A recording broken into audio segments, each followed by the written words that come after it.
আসো কি আনলা কি আনছ देखे कहाँ चीज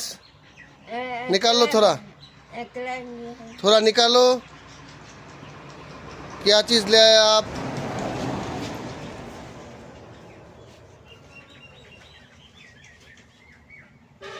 पालोई शाक कितना दाम 5 रुपया ठीक है हम 10 रुपया देवे ठीक है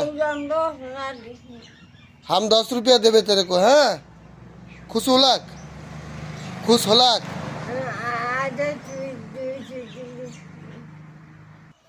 हेलो 10 रुपया 5 रुपया मांगा था 10 रुपया दे दिया ठीक है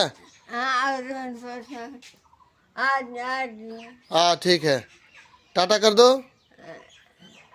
ऐसा करो हाँ बोलो गुड मॉर्निंग बोलो गुड मॉर्निंग फ्रेंड्स